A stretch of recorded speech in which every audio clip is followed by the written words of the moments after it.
소송 절차로 진행이 되다가 조정 회부 결정이 있어서 조정 절차로 진행이 되는 경우가 있습니다. 그러니까 나는 소송을 해서 판결을 받을 줄 알았는데 갑자기 이 조정 절차가 진행이 되면 어떻게 해야 하는지 궁금해하시는 분들이 많은데요. 자, 이번 영상에서는 이 조정 절차에 대해서 정리해보는 시간을 갖겠습니다.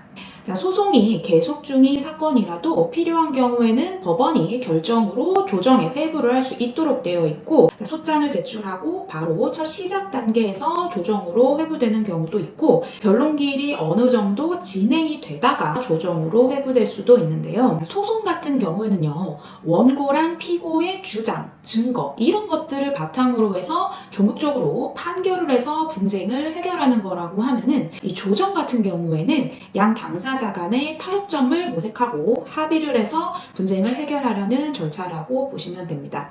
예를 들어서 원고가 소장을 제출해서 피고에게 위약금 3천만 원을 달라 이렇게 청구를 했다고 하면, 소송에서는 이 위약금을 지급할 의무가 있는지, 위약금을 지급할 의무가 있다고 하면 위약금 액수는 3천만 원을 지급하는 게 맞는지, 그게 아니라면 얼마를 지급해야 하는지, 자, 이런 부분들이 근거를 들어서 밝혀져야 합니다. 그런데 이 조정에서는 원고와 피고가 서로 양보를 좀 하고 대화가 잘 돼서 금액적인 부분에서 양 당사자가 합의가 된다면, 이게 결국은 원고는 얼마까지 받으면 되겠는지, 피고는 얼마까지 줄 수 있겠는지, 이게 가장 중요한 부분일 수 있기 때문에 반드시 그 금액의 산출 근거나 이런 것들까지 정확하게 논하지 않아도 되고, 또 이제 지급 방식에 대해서도 분할해서 지급을 한다든지 이렇게 서로 합의가 된다고 하면은 좀 유연한 방향으로 조정도 가능하게 된다는 그런 부분이 있습니다. 그러니까 이제 방금 말씀드린 것처럼 만약에 3천만 원을 청구를 했다라고 하면은,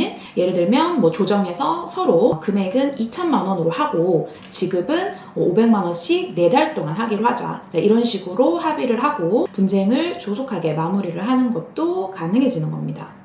이 조정으로 회부가 되면 조정 기일이 지정이 됩니다. 조정은 구분을 해보면은 판사님이 직접 진행을 하는 조정도 있기는 한데 좀 드물고요. 이제 보통은 조정위원분들이 진행하시는 그런 조정 기일에 출석을 하시게 될 텐데요. 보통 조정 기일 같은 경우에는 법정이 아니라 조정실에서 따로 진행이 되는데, 가시면 양 당사자가 마주보고 앉게 되고요. 조정위원분이 계신 상태에서 진행이 됩니다.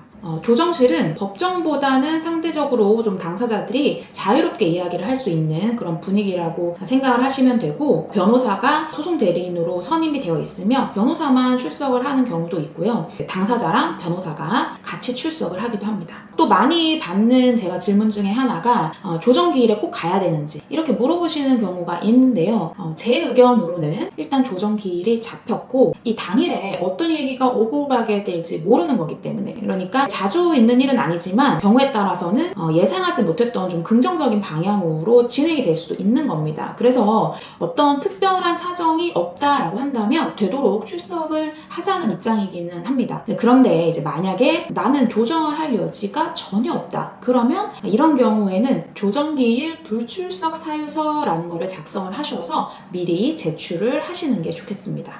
이 조정기일 같은 경우에도 조정이 성립할 여지가 있겠다 싶으면 한 번으로 끝나지 않고 이제 속행이 돼서 몇 차례 조정기일이 진행이 되기도 합니다. 그래서 그러다가 이제 당사자들 사이에서 합의가 되면 어떻게 합의가 되었는지 그 내용을 조서에 기재를 하게 되고요. 이 조정조서는 확정 판결과 동일한 효력을 가지게 됩니다. 이 조정조서를 작성을 하고 서명을 하게 되면 거기서 사건이 끝나는 거고 번복할 여지가 없게 됩니다. 자, 그래서 꼭 주의하셔야 될 부분은요, 잘 판단이 안 서는 상황에서 어떤 분위기 때문에, 예를 들면 조정을 몇 시간씩 진행을 했는데 내가 뭔가 합의를 해야 될 것 같다거나 이런 심리적인 부담감에 조정조서에 서명을 하시면 안 된다는 겁니다. 나중에 후회를 하셔도 돌이킬 수가 없기 때문에 조정의 여지가 있지만 좀 더 생각할 시간이 필요하거나 뭔가 확인해 볼 내용이 있다거나 이제 그런 경우에는 차라리 조정기일을 한 번 더 잡아달라고 요청을 하시고 신중하게 결정을 하시는 게 좋습니다. 자, 이제 반면에 합의가 안 되면 결국 조정이 성립되지 않게 되는데, 이렇게 조정 불성립이 되더라도 당사자의 이익이나 여러 가지 사정을 고려해서 이 정도면 공평한 해결에 적절하겠다 하는 내용으로 이제 직권으로 조정을 가름하는 결정이라는 게 있을 수가 있습니다. 자, 이게 양 당사자한테 송달이 되는데, 내용을 한번 확인을 해보시고 받아들일지 말지를 고민을 해보신 다음에 송달받은 날부터 2주일 이내에 이의 신청을 할 수가 있고요. 당사자가 이의 신청을 하게 되면 다시 소송 절차로 진행이 됩니다. 만약에 결정 내용을 나는 그냥 받아들이겠다라고 한다면은 이의 신청을 하지 않으면 되고, 양쪽 당사자가 다 이의 신청을 안 했다 그러면 확정 판결과 동일한 효력을 갖게 됩니다. 자, 이렇게 조정 절차에 대해서 전반적으로 말씀을 드려봤는데요. 이 조정 절차를 이해하시는 데 도움이 되시길 바랍니다.